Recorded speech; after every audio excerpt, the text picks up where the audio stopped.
This shortbread tart is a showstopper.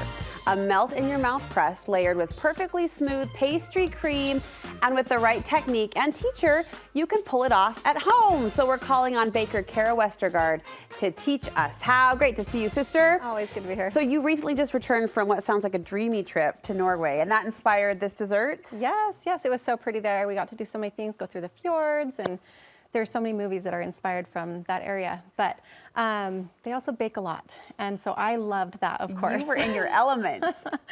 And so one of the things I actually loved, this was my favorite treat that I had there. So it's a shortbread tart that is filled with pastry cream and whipped cream and covered in a delectable marzipan sheet, and I loved it so much. So the minute you sunk your teeth into that, you thought, I need to make it. yes. And I knew it would be. needs to teach her Studio 5 friends how to make it. We're so glad to learn. Okay, so it's a layered dessert then.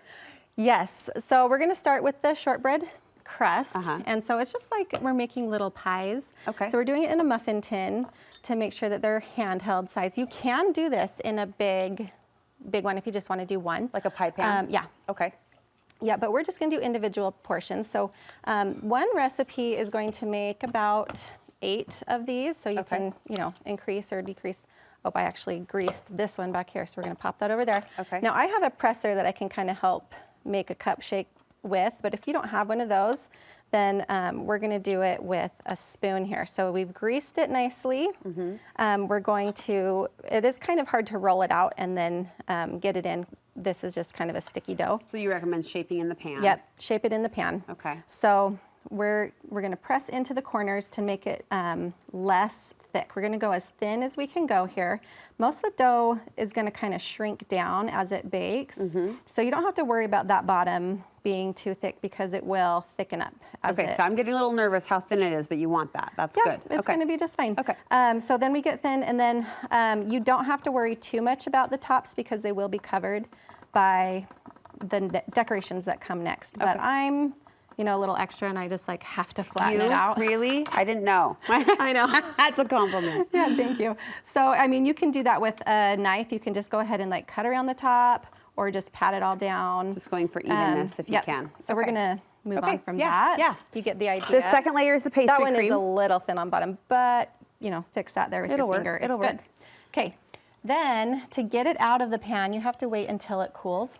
Okay. Or it'll just fall apart on you. But then you're just gonna take a toothpick and you just wedge it down there until you can pop it right up like that. Okay. So it comes out quite easily. Yeah. So great. Then we're gonna take it on over here, and I did put some little mini cupcake liners. I just flatten out a cupcake liner and put it right underneath, but I forgot to bring one over here, so it's fine. But we're going to take our pastry cream. Now, when I ate it over there in Norway, it was with a vanilla pastry cream, which is so good, but we're going fall. Okay. So I have the vanilla recipe for you if you want to go traditional, but this one's pumpkin, and it's so easy. I love the trick that I did here. What? So you just everybody makes pumpkin pie, right? That's easy. So you're gonna make a pumpkin pie without the crust. Okay. You're gonna let it cool, and then you're gonna whip it up again so it loosens up, and fold it with some whipped cream. And that's your pastry cream? That's your pastry cream. Beautifully for the done. pumpkin. Well played. So good, too. Okay. And you can do your favorite recipe, or I am sharing mine as well. So we just fill the tart cup, and then we take some whipped cream that needs to be stiff. I did stabilized with some cream cheese. It can be done without stabilizing it if you don't, wait too long to use it.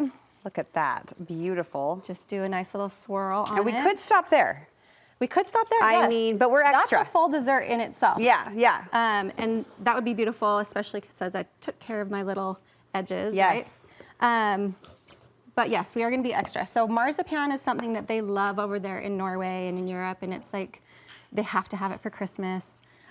They love it for all time, really, but it's a almond dough. And you can buy it in the stores, but it's so easy to make it. You can make so much more, and it's kind of expensive to buy in the stores. Comes in the sheets, right? It's kind of like a log. A log, that it comes, and you'll have to roll it out. Okay. But it's only 4 ingredients. It's almonds ground, blanched ground almonds, powdered sugar, some flavoring, and some water. Oh. So simple. All right, doable. Yep. Comes together in kind of this dough form. And then we just roll it out. Okay. And you're gonna need to refrigerate it if it gets too sticky, but it's gonna be Great to work with. And then this is actually a substitute dough if you're not into almonds or you cannot have nuts. Then a great option is for you to use this marshmallow dough. Oh. So, and I am loving this marshmallow dough. It's like, you could call it a fondant if you want, but I also think some people are afraid of fondant, so just call it dough. Marshmallow dough. Way more friendly than fondant. Okay. Yes. It's delicious. It's simple as well. And you rolled it out fairly thin. This becomes the drape then for the pumpkin shape or the ghost motif. Super cute. Yes, we're gonna go ahead and do the ghost today. Okay. How about that? So you drape that right over the stabilized whipped cream. And with this marshmallow dough, you just need to use a lot of powdered sugar to make sure it doesn't stick as you roll it out. Okay. And maybe I should have put some in the bag. Here we go. We're gonna put that over there so the camera doesn't have to stare at it. But here we go. We're gonna put it here and we're going to just paint on. This is actually very similar. Do you remember you had somebody in here earlier this month? Don't quiz me. What? Doing, this. I just have to soften up my brush again because I used it just an hour ago. She did some clay ghosts. Yes. This reminds me a lot of that. And Yes, it's kind of a kitchen craft in that way. right, and you can use the straw to cut out your face if you like to, the way she did. But it's really easy to do with the food coloring too. Edible food coloring. Edible food coloring. Yeah. And so we're just gonna like paint on a little eye. Cute. A little eye, and then a little mouth. And I just use plenty of food coloring to make sure it goes on there. And But if you prefer no food coloring, then go ahead and punch out your face. And then with the pumpkin, you kind of topped it off with this is frosting. Yep, that's just frosting finish for the show stem. you how to do that real fast.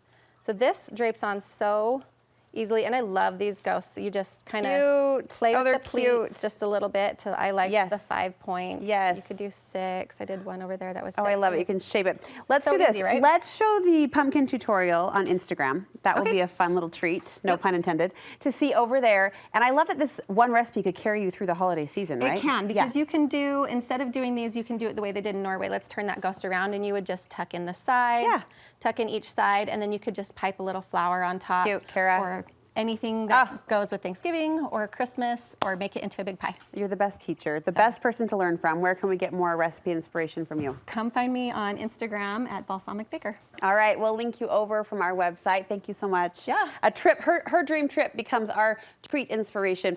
Look for the link to her website from our website, studio5.ksl.com. There you'll find additional links, of course, as promised, and also recipes that have been shared, not just this season, but over the years. So hopefully it's a good recipe Rolodex, a good resource for you right there waiting on the Studio 5 website.